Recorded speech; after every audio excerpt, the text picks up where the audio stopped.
change my camera. Can you all hear me? I think you can probably hear me. I don't know. All right. We have welcome to hold on. Welcome to What the Heck. There we go. There's a minor echo, and I don't care. It's awesome. And today we have somebody calling in, I guess. Hold on a second. There's somebody else here. Oh, hey, what's happening? Hello. Hey, I can hear you perfectly. Yeah. It's time for What the Heck. Yeah, man, you're late. We're like 5 minutes late entirely because of you and not me. It's completely my fault. How are you doing? Bar Talk. We have Bar Talk, maker of cables. Like if you watch The Matrix, like the key maker's like the cool dude that can do anything and go anywhere. Like in the world of Modular, cable maker's king. We have the king of Modular right here, Bar Talk. Thank you. Thanks for having me. Always a pleasure to be here. Yes. And today we have no agenda because, I don't know, that's just been the trend and it's fine. So I'm going to get it. That's how we do it. Yeah. We'll be talking about Modular. So what's up? It's been a couple weeks. Last week I was out of town away from my Modular, so I didn't do it. Yeah. What have you been up to? Just actually, the big thing that I've been up to is preparing for the gigantic EMS 1-year birthday celebration. That's coming up. Yes, that is coming up, and I am super stoked about it. That's going to be on Saturday, October 2nd. We've got a huge lineup. People signed up starting, I think, around 5 a.m. Pacific time, going all the way to 10, 11 p.m. So that information will be posted up soon. We just had sign-up sheet going out, so keep an eye out for our Instagram, Earth Modular Society on Instagram, for more release info, who's going to be playing. But it's a huge celebration. Yeah, it's going to be so dang cool. I have no idea if I can make it that day, but if I can, I will caboose it or something. Yeah. I can stay up. I can make it happen, and then we'll go to 6 a.m. or something. I don't know. Right? We'll figure it out. We'll carry it on to the next day. Yeah, I got to beat my record by starting really late and going until the next day. So yeah, I've been busy with that. I kind of was going to take this all down and work on coming up with an idea for a case that would encase both of these IntelliGel performance cases, but I decided to stream instead. So I think last week sometime I started plugging things back and just experimenting, and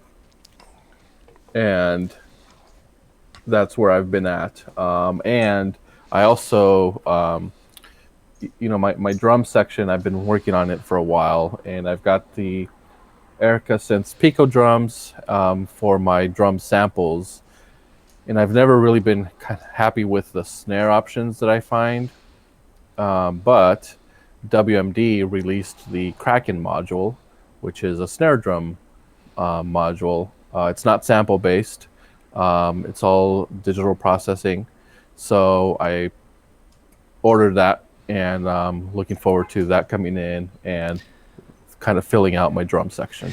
Yeah, I would actually really like to talk about the Kraken module, because that is the first sadly that's the first drum module that doesn't have MIDI that really excites me. Like, I was listening to it, and the thing is like a performance machine. Like, I feel like you can't go wrong messing with it and dramatically changing the sound to just do all sorts of cool stuff.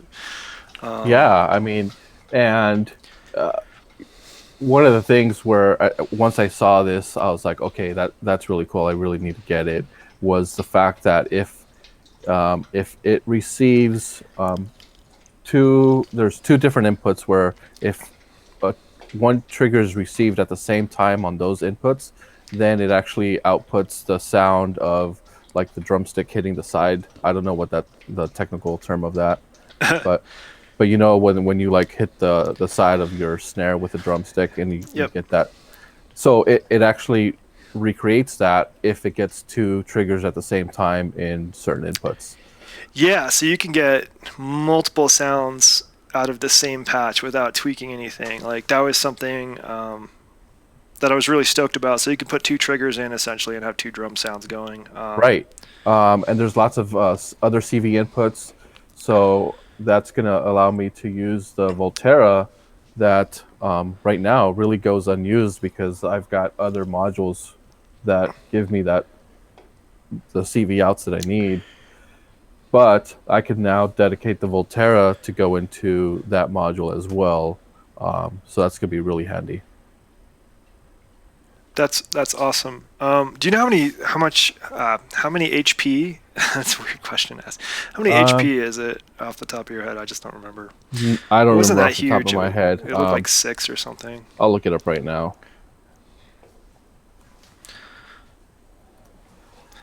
Yeah. So one of the reasons I got excited about it is because I was fortunate enough to play some of Robbie's modules a few weeks ago. Yeah.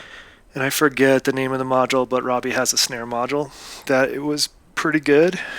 But this is like that on steroids. I feel like it's a little harder hitting, and the two voices is killer, especially when you can do some of that modulation on on both of them at once, both of those sounds. Yeah, absolutely. And Jamie says it's 8 HP, and Eight.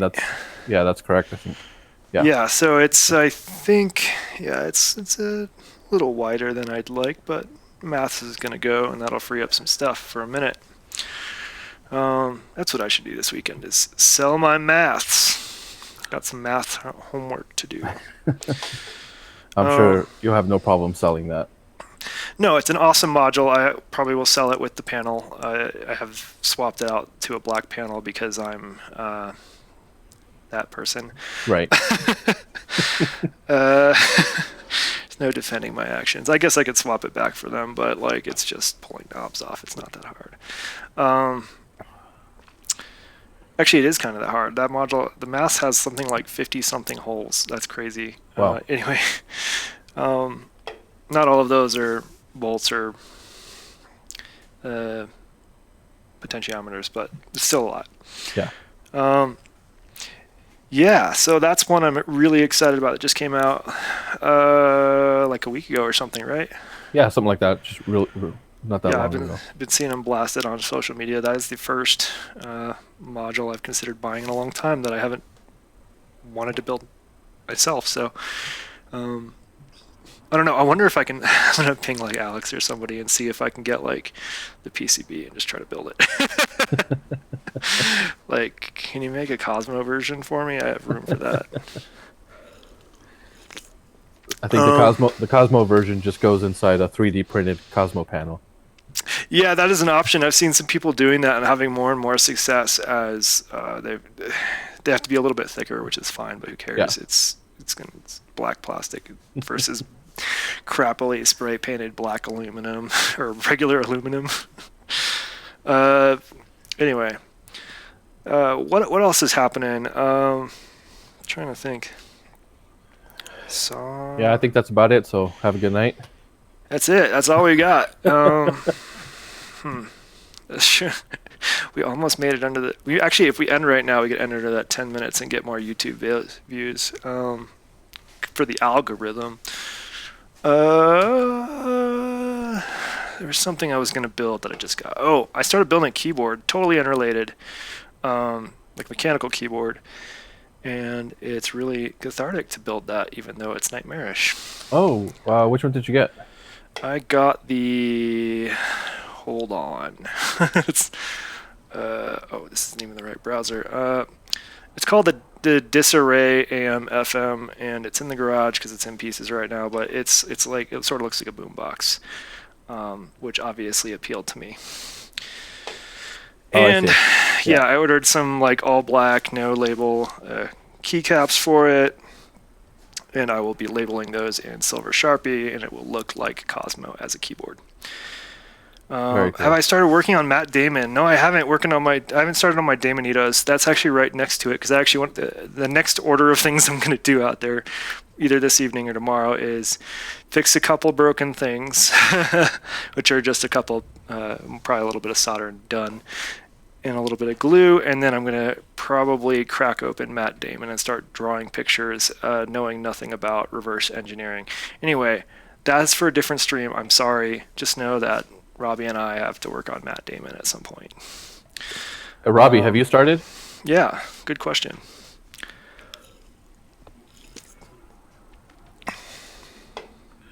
We'll see what he says. Do not know. Anyway, while we wait for that 20 seconds, Is it 20? yeah, it's like a 20-second round trip. Oh, wow. Yeah. Yeah, that was a fun patch I made, and it wasn't dramatically different than patches I usually make, other than I'm getting better at bringing the weird out, I guess. Yeah, no, it was different enough. I was kind of surprised. Yeah, that was fun. Oh, you started working on the cipher. That's cool. I have not. That's probably the first thing I'm going to do because it's the most fun for me to do versus reverse engineering electronics. Yeah. I think of what else.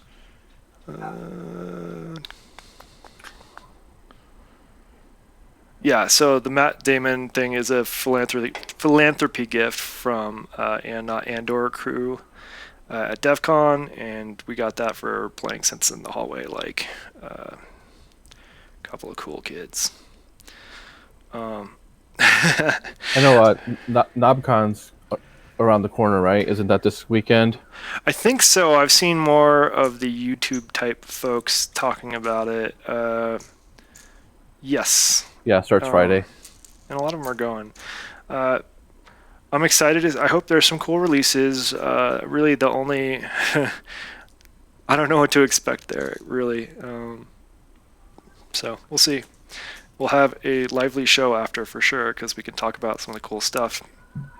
You know, we Anton is headed over there, and we have a NobCon thread started on the Discord. So he's gonna post any cool things that he finds there. Maybe we could do a live what the heck when it's going and have Anton live streaming it. I don't know. I'll talk to Anton. Antone. Prairie Wires Fest on Sunday. Brandon, Manitoba. Be there or don't. Yeah, go to the Brandon Wires Fest on Sunday. I'm pretty sure Forrest Dean might be playing there. We want to go to NobCon anyway. Yeah, maybe that event was poorly timed. I don't know. It's probably about the best time you can go before it starts getting cold. It's starting to get chilly up here. Yeah, so there's a big event. Forestine showed me some photos, and she's got some visuals by an artist who I cannot see right now because my browser is all messed up. But yeah, that's Sunday at 11. Yep. And I'll tell you who's visuals by. Oh, don't make me load Facebook. All right. Well, if I cut out, it's because I tried to do something I'm not supposed to. Yeah, I'll post a link on the chat. It's prairiewires.ca. Chris Harder. This guy makes really rad visuals. I'm not going to share them because I don't think I have permission. And yeah, that's okay. In meat space. Should just be on the flyer. Yeah. Yeah, so I don't know. I mean, I don't think we necessarily need to always talk about new gear, although that's fun to talk about because it's easy and we can pine about the new modules interfaces that are going to be way better than our current modules and make our music better. Like this whole thing is just to hang out, right? Yeah. But looping back to New Gear, I'm still dreaming of the Korg drum machine that they teased a little bit. I'm hoping that thing is a monster. If it comes with analog kick, analog snare, and then a bunch of digital, I'm happy. Yeah. Maybe an FM drum, but yeah. Yeah, that stuff is out of my realm. I Yep. enjoy it, but I don't know enough about them. Yeah, I mean, it would replace one of these things. Yeah. Oddly enough, I have not been using my XD very much lately because I've been just enjoying Modular to its fullest, which is fine. What you heard earlier was almost all the Modular, with the exception of there was some Drum Brute impact drums in there, but most of it was the Rample. How about recent techniques? Recent techniques. So, it's recent that I've been thinking about it. I haven't tried it yet, but I'll probably start working on it tomorrow. The snare drum module had me kind of thinking, you know what, I should try to make drum sounds out of my analog modules, out of stuff that I don't do. You know, I've been relying on, I've got the kick-all and the BIA and the Pico drums. Mm-hmm. So what I've been reading up on, and I'm going to start trying to patch out, is making drums and other drum module sounds out of all of my VCOs and filters, and trying to come up with a patch for that. I highly recommend that. Like, that almost seems like this almost seems like a patchable, if they haven't already done it, like sort of prompt, which is like take your Euro rack and turn it into like a drummer from another mother, right? Like make a bunch of drum sounds out of things that aren't normally used as drums in your setup. Like it's super fun. Right. And I know that's really common. It's nothing crazy or new, but it's something I've never done, and I really think I should, just so I can learn my system a little bit better. Yeah, and there's a patchable for that. Yeah, I'm sure there is. Yeah. I mean, that's sort of how I've been doing some of these things. Like this sound is pretty much, I treat it like a drum hit, and so I'm not like changing the pitch or anything. And one of the things that I'm excited to try doing that needs a little bit more repatching or experimentation comes from the laser theremin that Robbie and I were playing with. But when we had this going, it was pretty rad that we gated it. So we had like a consistent VCA happening that was gated for all the sound coming out of this, which made it really performative. So I don't necessarily want to do that with the laser theremin. But my point is, like, get some really like reverb-y sound, like, I don't know, like this, but like, and then gate it, right? Like, get some gnarly sound like that and start gating it as its own voice, which is very drum-like, but it's something I really want to do soon. Grilling anybody how to post-punk in Modular, and one idea is that everything is percussive. Yeah, I agree, Forrestine. Everything is percussive. If you don't know what to do with the sound, or you're out of modules to make it like a normal voice, do a hard gate and make it a drum. Like this. Or do Morse code or whatever you're into. Right. I've done something like that before with like a looping ADSR. But it was percussive, but I didn't do it with the intention of it being a percussive sound. So that's what I really want to focus on. That makes sense. One thing with this patch that I just made, like, I don't know, an hour before we played it, was like I turned on my machine and I think I made that sound as soon as I hit the button. And I was like, oh, cool.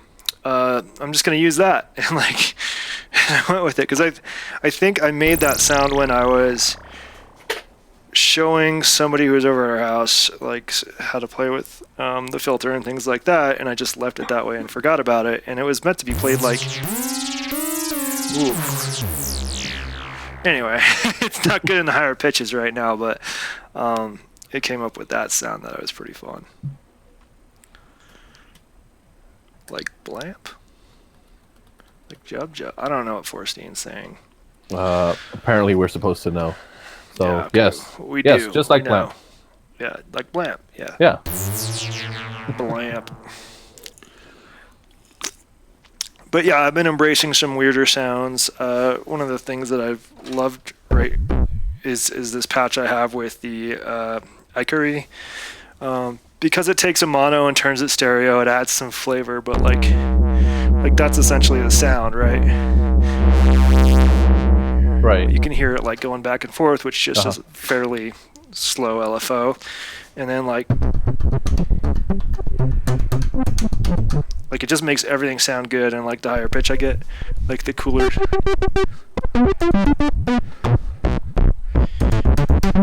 So that's what I've been playing with. So that's where you get like, let's see, maybe you. One of you has the sound. Like that kind of stuff. I don't know. Been having fun. Or even sequence. I think this one actually had the better stuff.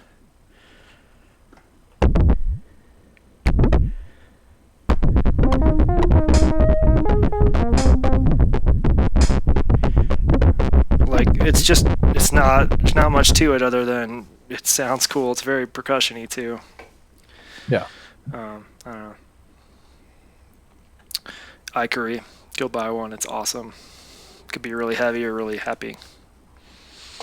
Yeah, that's one that was on the what do I get for drum type modules, and I think I was going between that one and the BIA, and eventually just settled on the BIA, and the rest of the stuff Yep. I look for was for compact reasons, which I know is not always a good thing to do, but you gotta fit more in a small space. I get it. yeah. No judgment here. I think there's some sick tiny modules. Like 2 HP is rad. Although earlier today I got myself with the 2 HP where I went to plug in I went to plug in the duck trigger Yeah. into the Endorphins Cockpit 2, and I plugged it into the no pass filter, and I couldn't figure out why it wasn't working. Well, because that filter works perfectly is why I didn't hear anything.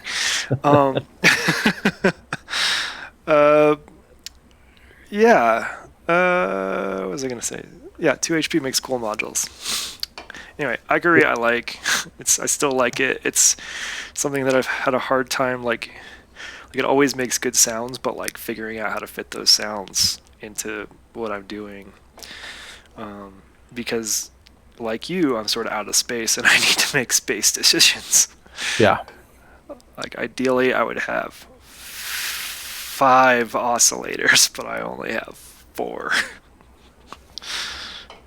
And I mean, technically I could keep it growing, but that's out of the scope of what I want this for. Yeah, and that's on my to-do list, but like I think my next major electronics project will be like building out the power supply for the next case, which I think I have all of the pieces for. I just need to find a day to do it. I think I usually wait till the winter to do that stuff because there's not a lot to do outside. Yeah. At night. So that'll happen for sure. I think that first case is still going to be another Cosmo case, and I'm going to have to build a custom case specific to Eurorack. I'm going to make myself a Eurorack case if that Cosmo case goes well. But I think I might have to like double up the power supply or something. I don't know. Power supplies and modular are so hard. No, it's not that they're hard. They're just a lot of cables, if you're me. I was also thinking of making it so that I can daisy chain them, sort of, but one thing at a time. So we got a question from Robbie. Yeah, let's see. Do you ever use techniques to use one sequencer or trigger sequencer with more than one VCO? Do you ever use techniques to use one sequence with more than one VCO? So the same sequence, but going to multiple VCOs? Yes.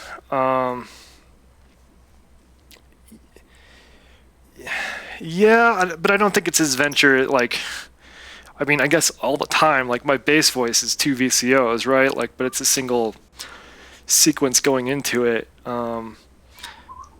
But sometimes when in the past, like experimenting, yeah, like one channel, yeah. So that's what I do is the reason I want more voices is because I really love the sound of two oscillators for a lead and two oscillators for a bass.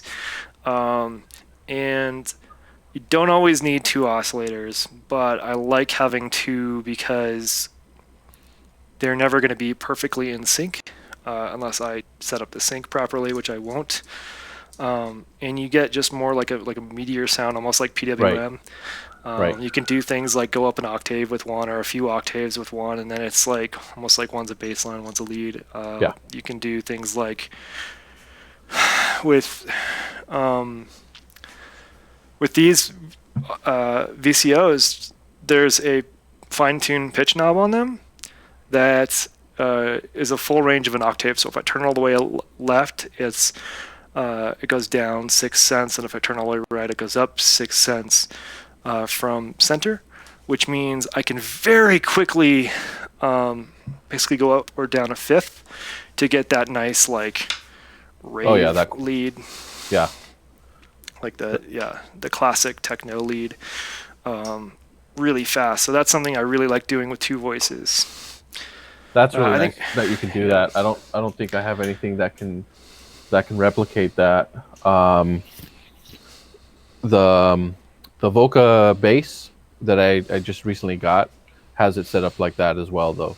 So yeah. there's three VCOs in there, and I can quickly do the same kind of shift with down octave, up octave, or the fifth in between. Right. It's just a really nice sound. Like you get. Yeah. I think I have one like pre-patched on this thing that's pretty similar. Let's see, like that sort of sound almost, but less clean with my stuff. Yeah. I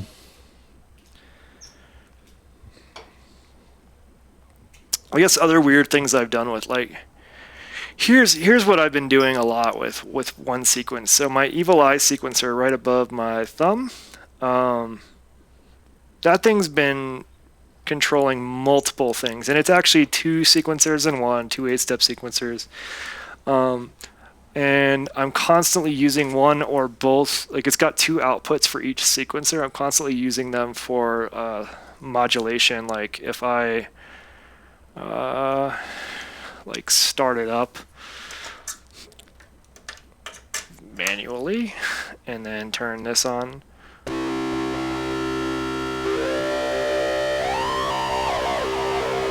Just a sec.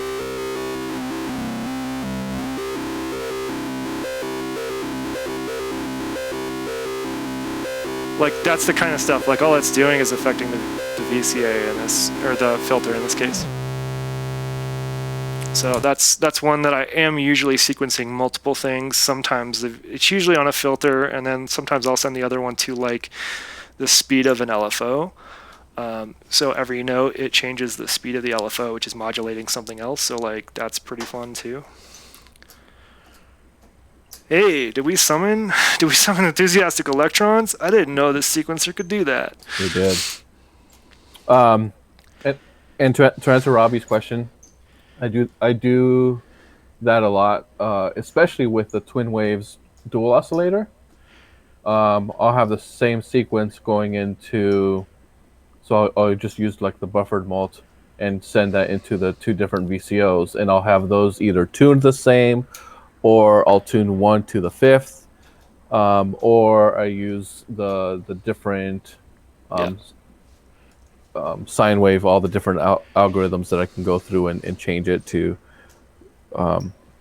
change up that sequence. Yep. Now with the and before I would either mute one or I'd manually patch it if I wanted to bring it out. But now with the Bafako Morphader, I can actually have both of those coming in and then use the slider to go between one or the other or both. So yeah, I definitely use one sequence to multiple VCOs. That's cool. That's cool. Yeah. I'm trying to read back chat. Yeah, Robbie, you're right. I didn't mean cents. I meant half steps. Notes. But I understand why you said sense because some of the devices I forget what show they the call it. sense value, Yeah. which it is a measure used for music intervals. Yeah. Yes. Yes.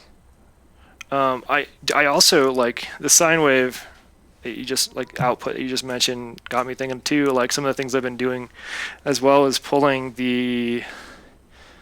Like I don't have a sine wave on mine. I've got a triangle, but I'll pull the triangle out and send that into a filter as well. Usually a little bit attenuated so that it's not full action. But if you send a sine wave over to the filter, you'll kind of get some gnarlier sounds too.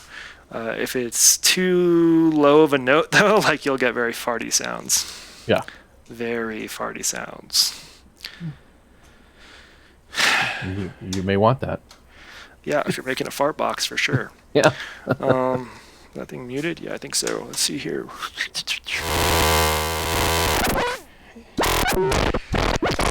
Anyway, fart box. It wasn't very farty. That was like weird cartoon sounds, but it's fine. Yeah. I'm trying to think of what other.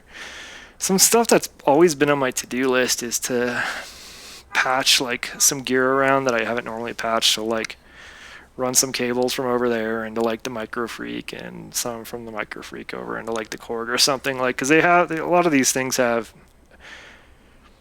well, I think virtually every single one of my machines outside of the drum brute and like the guitar pedals have CV inputs or outputs. So yeah, that's something that's I just never done. Is a patch bay something that would work for you? Do I you have a one? patch bay. I have one Yeah. over here, and I even made myself a handy dandy. Let's see, patch bay cheat sheet. Huh. And yeah, that could help to an extent. I don't know if I would want to run those to the patch bay. I think I would just have cables because they'd be very temporary. Like getting to my patch bay is not. It's an endeavor, so that's why. Like it's sort of mostly set up to just change mixing stuff around, occasionally Yeah. pedals. I should also sell that pedal because I don't use that anymore now that I've got a compressor over here. That's cool. Yeah. And are those the connections that you want to do? Are those a quarter inch or Everything three? is 3.5 millimeter except for Cosmo. Okay. Actually, the exception would be the EXT box for the Studio Electronics. That actually has a bunch of. No, even. Yeah, no, it does have some quarter-inch in. And out. So I could do some stuff there, but most of them are 3.5 millimeter.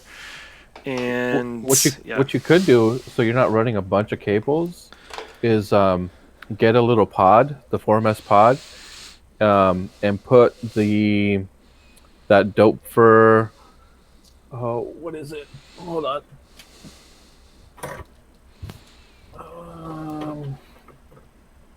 I always forget the numbers because it's dope for.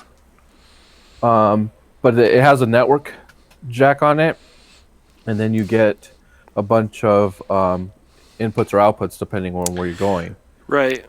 So then you would just run. It's sold as a pair. So put the other one in your case, and the other one in the little pod next to all your gear. Right, and like then up here or something. Yeah, and then just run one network cable between them. Yeah, that's something I've thought of doing more manually, like just making my own. Because I think it would be trivial to do. Um, yeah, so that's something that's been on my list of things to try out. Very low. Yeah. Like actually building that. Like I think first I would just use like these really long cables that I have. Yeah, 3.5 millimeter, and then snap on one of these. I'm always running out of these things. Oh, that's not even the right one. These things. There we go. Across the room. But I haven't tried it yet, so I'm not going to try that right this second because I don't want to like accidentally break something. I think it would be fine. I would start with a Micro Freak probably. Yeah. It's the most patch, like it's little LED patch grid is pretty handy compared to like menu diving in the Korg or something. Dope for A189. Yeah, that thing is sick, and it is like a giant. I think it's a network cable. I forget what kind. Maybe like a Cat 5 or 6. They actually recommend, I think, a Cat 7 Cat 7. shield because for the ground and the shielding, it doesn't do. It'll capture less noise. Yeah. Yeah. So, especially if you're going to do some long runs. Yeah, none of my stuff is close together, which is problematic. Yeah. Yeah. That's why there's so much line noise on my stuff. Yeah. Forstein wants to know what guitar sounds you make with your mouth, by the way. I usually make it with this. Hold on.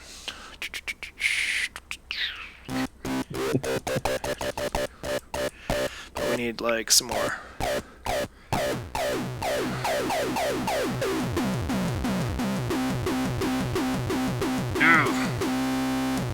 I don't know. Sometimes that sounds really guitar-y, sometimes not. Down. Like, I understand Blamp now that you've explained it, but now I feel like an extra nerd to like need you to explain that to me, which is fine. That's totally fine. Oh, this thing's coming off. All right. Let's see, what time is it? 8:42. It is 7:42. Cool. We got lots of time. All right, let's take some questions. Ask us any questions, and we will answer them better than anybody else.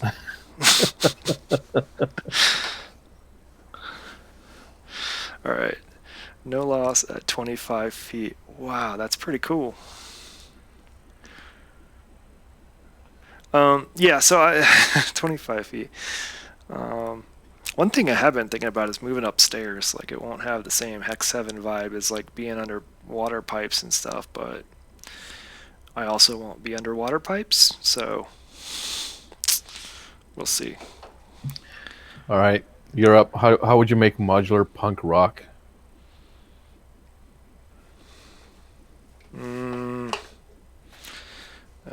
Hold on. Let's see here. Let's find something like this. Do that. That's new thing. Just a second. Gotta Okay. Step. And BPM.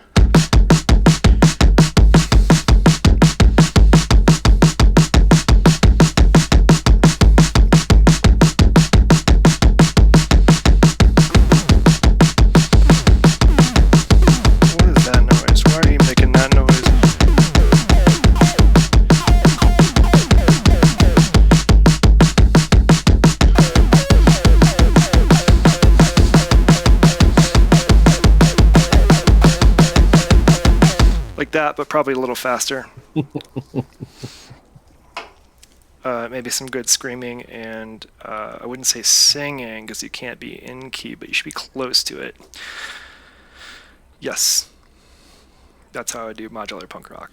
Very nice. And maybe if you were live, you would like, at the end of the show, like go real fast and then like, pull your whole setup down and like rip cables out and jump all over it. Um, I don't know. And then go into beekeeping.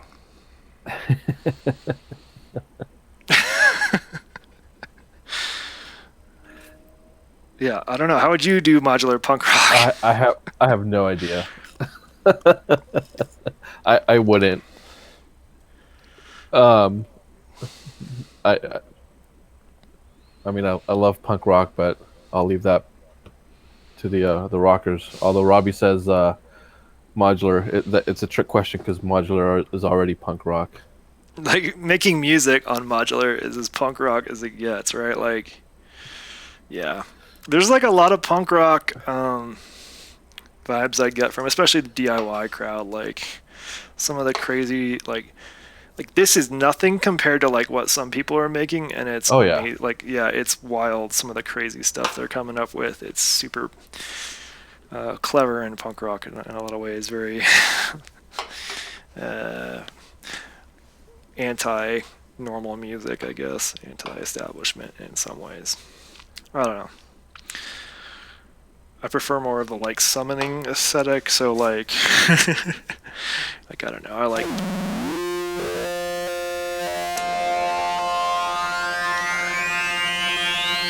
Actually, that got really like alien real quick. Anyway, Yeah, but I like that. So I guess that can lead into the next question is, do you start with sounds or with notes?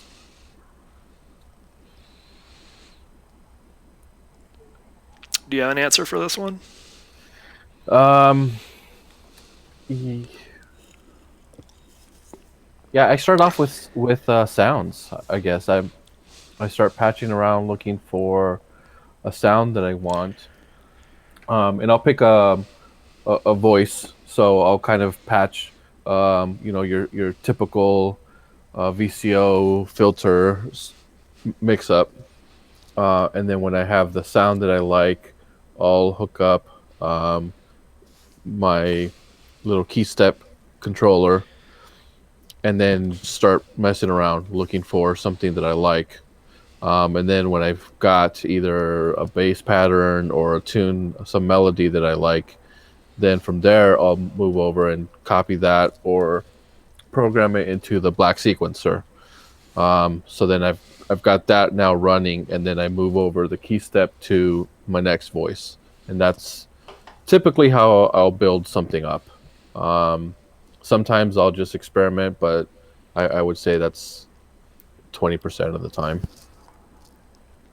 That's interesting. Yeah, I do a bit of a combination, but most of the time, uh, yeah, most of the time I'm starting with some sort of melody. Like I came down into this room today, I like sort of had an idea of where to go and like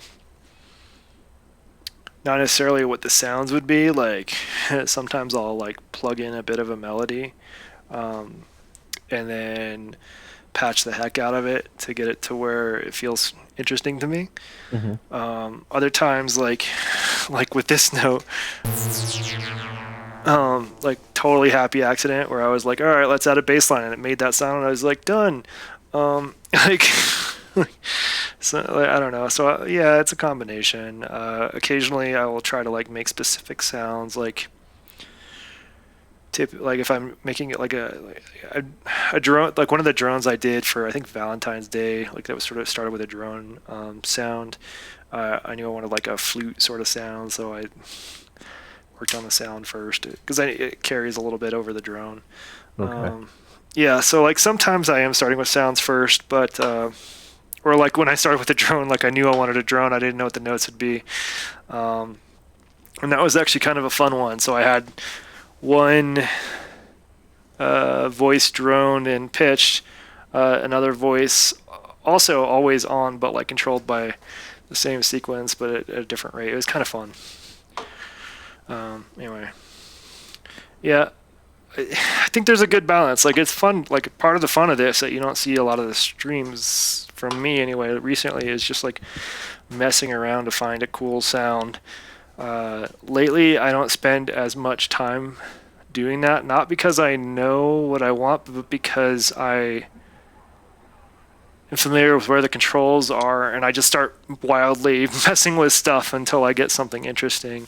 Like I'm not trying to finesse things as much as I used to. I don't know, that's probably worse, but yeah. So I do sound design sessions. Often those result in like a short stream afterwards. Yeah. But usually melody. Like I like melodies a lot. Even though I have like 5 melodies that I do over and over again. Don't tell anyone. Yeah, I like percussive patches, Robbie. Part of that is like some of my stuff just detuned naturally and then turned into atonal music real quick. Like this bass sound, like I guess if I like raise the pitch, it's like really bad. Ooh.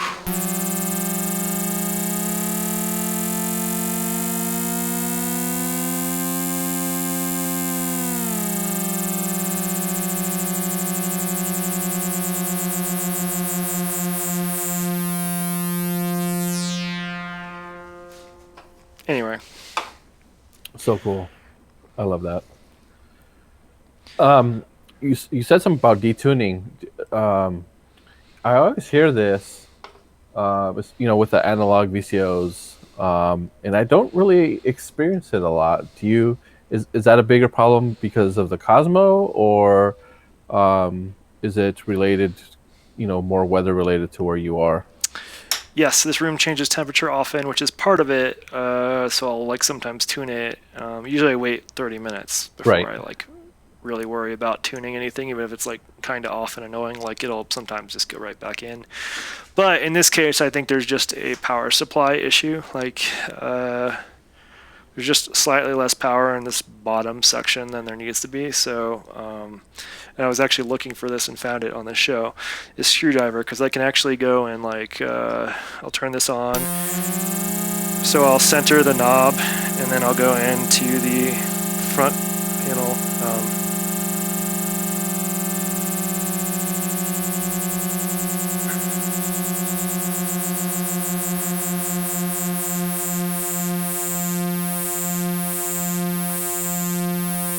And that's about all I do to tune it. Right. And then now when I do this, I can do up the, like I can do that quick change. So that's what I was looking for this morning, but I couldn't find it. So that's why that one was out of tune. But it generally changes as it warms up, like Robbie said. So temperature wise, it will take 10 minutes or so for the most dramatic change. But also mine's just got some power supply issues, so that's something I need to work on. Okay. That's not really specific to Cosmo. Yeah. Okay. And yeah, I do the same. I haven't tested it just to see how much it changes, but from reading before I really got into this, I just got in the habit of turning it on, waiting 15, 20 minutes, and then tuning, and then get working at it. But I haven't myself experienced any wild changes outside of, after the fact.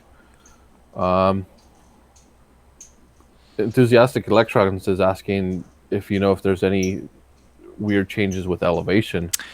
I don't think so, but I do know that with elevation, higher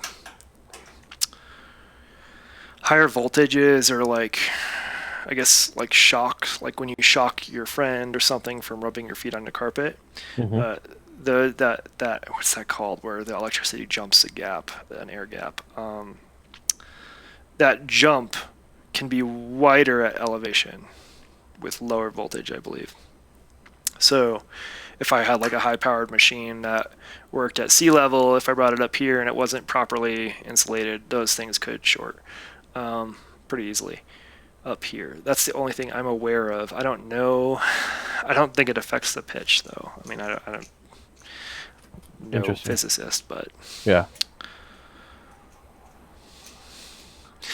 Oh yeah, and Robbie, Robbie was saying that filters change too. Yeah, my analog filters have the same issue. So like, it's not really an issue with the filter too much, but like, if I a good example would be if I had like set this to self oscillated and left on you and like recorded for 30 minutes while it was turning, like right after I turned it on, and you like skipped ahead, you would hear the pitch change in that.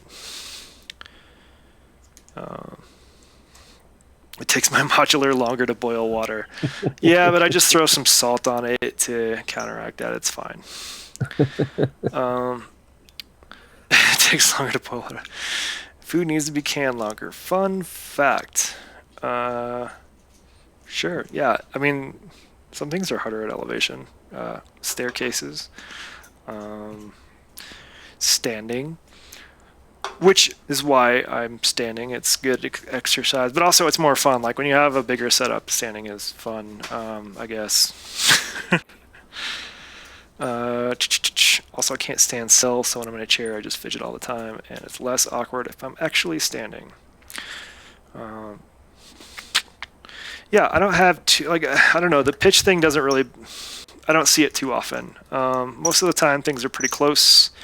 Right now, with this one specific bass oscillator down here, that's the only thing that's really suffering from the power that I'm aware of these modules.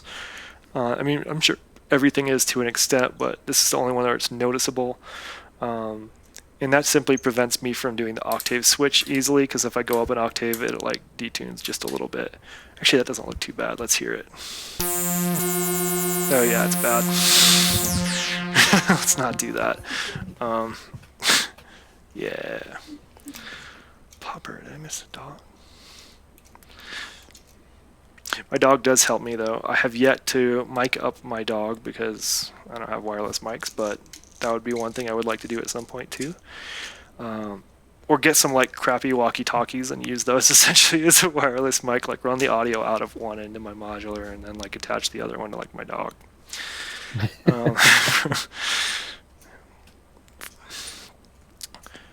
Mine came by for a visit, wondering why I'm not eating my dinner yet. Oh, Robbie, yeah. Well, we'll finish this up shortly. But Robbie had a good comment that DEF CON was his first time playing the synth vertical and loved it, though it was too low. Yeah, so there's a sweet spot, right? Right here is the sweet spot for me, like a little bit above, like just a little bit above, like almost as tall as me, and then to here, like even a little bit lower. But this is where I can see everything really clearly. I really like this height. Lower is still doable, but like you said, it's just a little bit too low, and you have to sort of bend over to do anything, especially with the smaller controls. Yeah. Yeah, and then the tall stuff is, hopefully you know where things are at. Yeah. But unless you build your own case for Eurorack, I don't think you'd go that tall, or unless you got one of those really big cases. I don't like it too vertical. I've used other cases before. I'll do like a little bit of a slant to it. Yeah. So, but that's the reason. Like, I built this whole desk, and I did it with thinking, if I'm standing here, where do I want my hands to be for both parts of it? Oh, that's interesting. So you actually built that desk just to be like the right height for you. Yeah. Cool. Yeah, I mean that's part of. I mean, I did something similar as part of why I built this. Other than I thought it was a cool idea, but like I just wanted like a little bit more height. And eventually that might turn into a Eurorack line, but we'll see.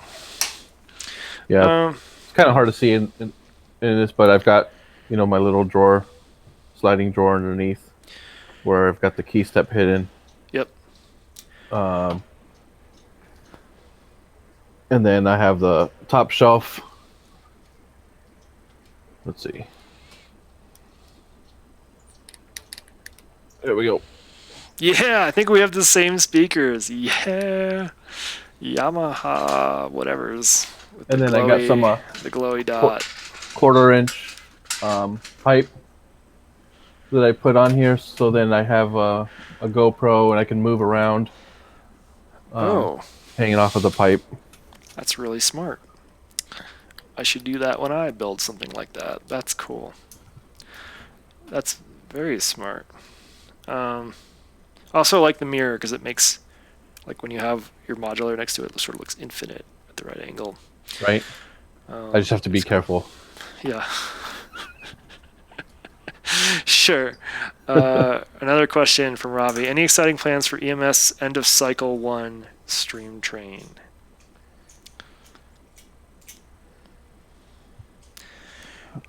I mean, I can tell you I have no plans because I don't know if I'll be here, but if I am here, if I think I'm going to be here, I'll probably try to caboose it, and I'll probably go for like as outer space as possible. Like Twilight Zone, but as a sound, like as a like the Hex 7 take on that sort of vibe. Oh, that'd be interesting to hear your take on outer space. You know, like lots of like let's turn that on and this off and like that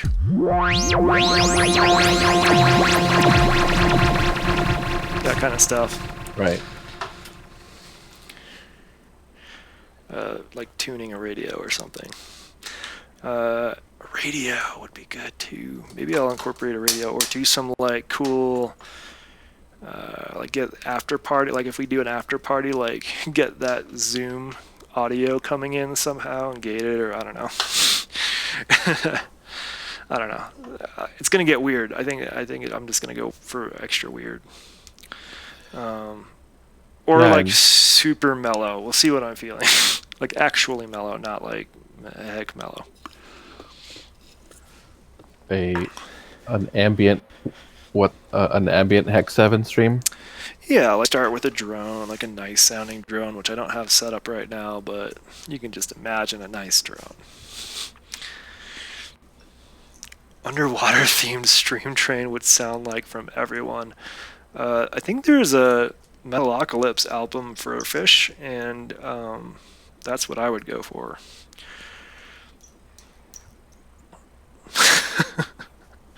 If we were doing an underwater theme. I like having themes. Themes are kind of fun because it gives you a starting point, maybe a little bit of limitation. Yeah. Yeah, and that's why those New York patchables are really good to do, because they give you a starting point, and that limitation, for me, it feeds like the creativity. It's like, okay, I have to force myself to do it this way, which in the end teaches me a little more about my system. Yes, I agree. I learned so much about polyrhythms that Right? on that one. But like, yeah. I guess another thing for underwater, I feel like this. Oh, that's cool. Like lots of like low pass filtering happening. And warbly, like I think warbly helps underwater feels. Yeah, that's great. I like the idea of the like Tim said, I like the idea of music for fish. Let's do it at some point. What I would like to try one day is a sort of unscheduled scheduled stream train. Like I don't know if this would be chaos or bad or whatever, but like set a start time and like have no scheduling who plays what, just like someone start go like self-organize, like help everybody pop in the chat like, hey, you want to go first? Yeah, okay, like all right, ping me when you're ready to hop on, like that kind of thing, and like do more of like an impromptu stream train to see how far we can go with that. Can we see you please? Heck. Oh crap, I'm sorry. Oh, sorry. They were Yeah. they were forced to look at me for a while. I'm sorry. I'm not a good whatever the person is called that controls cameras on a stream. Well, this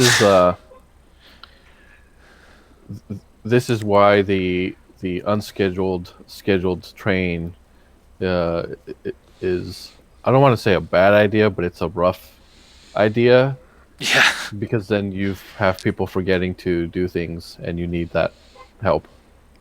Yeah, I think you need some help. You need the I don't person know. to say, "Hey, you turned your camera off." Yes. Yes, but I feel like we've always got like one or two people in chat that can be that person for us. Yeah. Um, yes, and like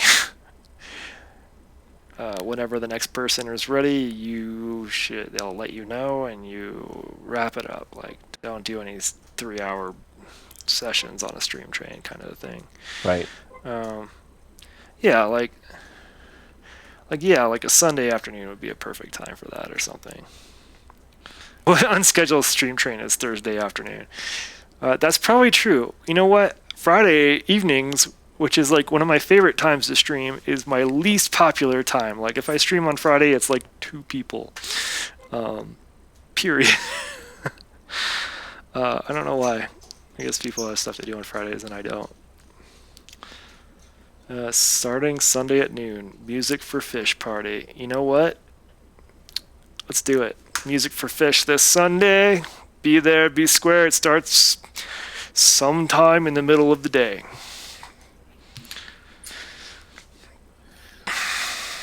All right, I think I'm going to call it Okay. because I'm fading. The caffeine I had is gone, and now I'm crashing. Yeah, I think ending on Party for Fish is a good spot. You know what? Party for Fish is rad. Yeah. I don't see enough fish where I live. I guess I could go over to the lake and like put my head in the water. Yeah. Don't live near the ocean. Fix fish for my time slot, or Friday for my time slot, because I figured nobody would want it. Yeah, okay, so if there are slots available, maybe I'll sign up. I'm like excited to stream stuff now. All right, everybody, thanks for joining What the Heck. Bartok, you rock. Thanks. Did you get my cable sample when I set the phone? That little tiny... I did. Okay. Hit me up if you've got yellow cable that matches that. Doesn't have to be rubber. It can be the other material.